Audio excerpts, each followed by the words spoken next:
So I found out something today that happens to older people too. Why do we have all these things? Like, is our body tearing apart?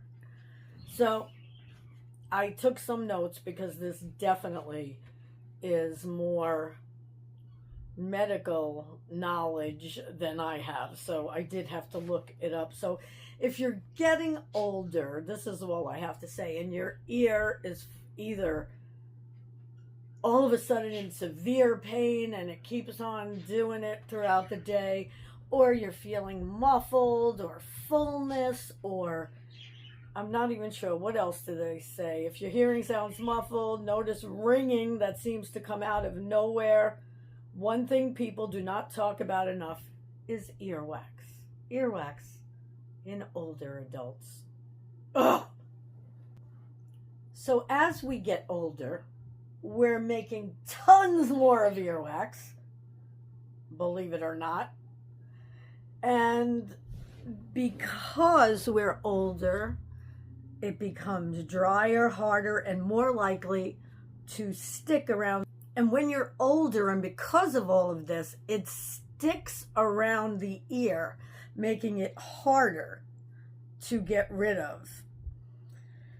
Earwax is actually meant to protect the ear. It cleans, lubricates, and traps dust and debris.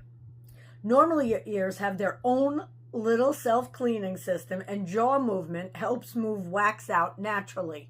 This is stuff that I never knew, so I figured you may want to hear about it. I didn't even read this whole thing yet, but for a lot of older adults, that process just does not work as smoothly anymore. Well, I can tell you that mine does not after just returning from first care. So that is when earwax can start building up and causing the symptoms like I just said: ringing, severe pain on and off, your ear being muffled, ringing in the ears, itching, sometimes even dizziness. Here's where it gets tricky. A lot of people assume they are losing their hearing, and sometimes they are, because age-related hearing loss is also very common. But sometimes part of what feels like hearing loss is actually wax blockage sitting right there in the ear canal. So I do want to say one thing. It hurt so bad that I had to push her out of the way literally twice. Not hard, just like, or push me out of the way, whichever. It was not fun. And she said, please, I have to keep on going. I'm almost there. And she got it. So another thing that can make this worse is hearing aids and earplugs. Anything that sits in the ear a lot can interfere with the natural movement of wax and may push wax deeper or trap it in place. Now, I don't use either one. However, I have been using my headbuds more. I wonder, headbuds, is that what they're called? My head thingies. I wonder if that can cause it. So anything that sits in the ear a lot, as I said, can interfere with the natural movement of wax and may push wax deeper or trap it in place. So if you wear hearing aids, earbuds, or even use earplugs, often that can absolutely be part of the story. I have to tell my husband this because he's got a new pair. I'm not sure. I think they go inside the ear. Drier wax can be harder to move, harder to come out on its own, and more likely to turn into a blockage. That is why some people in their 60s and beyond start noticing this more than they ever did before. It is not glamorous. It is not exciting, but it's real. Guys, what the... That's what I want to know. Because why? Like, seriously? I mean, in older men, you see the ear here, the ear hair coming out. And maybe in women, more hair comes out. But now I got my ear too, seriously? So what to do about it? First, Please do not go digging around in your ears with cotton swabs. This is a big mistake that people make. Doctor talked to me about this today. Now, I don't do that, though a couple of times this year I did. So just a couple of times because it felt something. A safer first step is softening agents, sometimes called wax softening drops. Medical sources describe options such as water-based softeners, sodium bicarbonate drops, olive oil drops, or carbamide peroxide type earwax drops. The idea is simple. Soften the wax first so it has a better chance of coming out or being removed easily. Now, I have to tell you, the nurse or doctor's assistant, I'm not sure if she was a physician's assistant or a nurse, oh God, ow.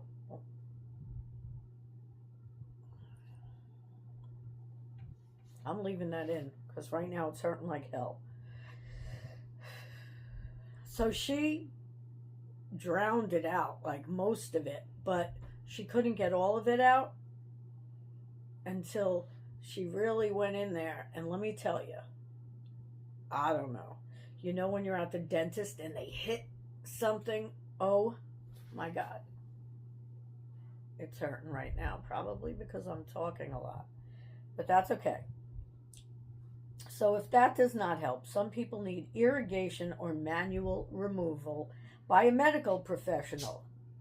And if the wax is really packed in, especially if you have pain, hearing changes, tinnitus, or you wear hearing aids, it can be worth getting it checked instead of trying to win a wrestling match and do it yourself. You know, this part's important. It's all important, but not every ear symptom is wax. See, now with mine, it was wax built over fluid. So if you get sudden hearing loss, strong pain, drainage, bleeding, significant dizziness, or symptoms that come on fast, that needs medical attention, because sudden hearing loss is a medical problem that should not be brushed off as probably just wax. So I guess that's why I'm bringing that to you today. I normally don't go to the doctors quickly. I'm always pretty much in pain, but this ear pain, I know I can't fix that. I knew I couldn't fix that. So the hope is that it's always pretty simple and it is earwax. But if you're dealing with earwax buildup, that can be manageable, sometimes very manageable. And sometimes what feels scary is something that has a straightforward explanation. And that was me. I don't feel right at all, but at least they took wax out of my ear. So the good news is you can pay attention to it, manage it, and help when you need it. I said to her, so what should I do now? And she said, don't ever put the swab in your ear like everybody does. And I don't, but like I said, twice this year I kind of went around that part. But you could just clean the outside from being moist. When I say the outside, I do mean the inner outside, which is your earlobe. But don't put that in. So if you're in your 60s or beyond and you've noticed muffled hearing, fullness, ringing, or even pain, but I do think if you notice that pain, you would have went to the doctor already because it's severe. But if you feel anything weird, like something's off, earwax may be a part of the picture. So it's not the prettiest topic in the world, but definitely one worth knowing about as we get older. So if you're in your 60s or beyond and you've noticed any of this, go get it checked. I think I feel like sometimes if you know as you're getting older, things that are manageable, things that are likely to happen, things that happen to most of us, it could take a whole lot of fear out of a lot of things. And I think that's the thing. As you get to this age, you have a little more fear, guys. So if you've ever had an experience like that, no matter how old. Put it in the comments below. I'd like to know if, as you got older, if you can let me know if you've experienced this, if you never experienced it before, and then you started experiencing it. So, yeah, I need to know. And sometimes it's not the root cause problem, but it's still there. I guess what I want to say the most is not everything when you're getting older is something that's wrong with you. It could just be something little. This wasn't really little and still isn't, because it hurts like hell and I'm a little off. It also is affecting my throat, and she said that's because your gland is here, and my head on this side. So, but don't always think that it's something really, really bad. It could just be earwax, or it could be just something else, if it is something else that you're dealing with. So if you like video like this, sometimes I rant on, sometimes I read, whatever. I'm just sharing my 60 years with you. I was going to say my oldness, but see, that's the mode I'm in today. Tomorrow I might say my youngness. So I know neither one of them are a word, okay? See you later. Subscribe.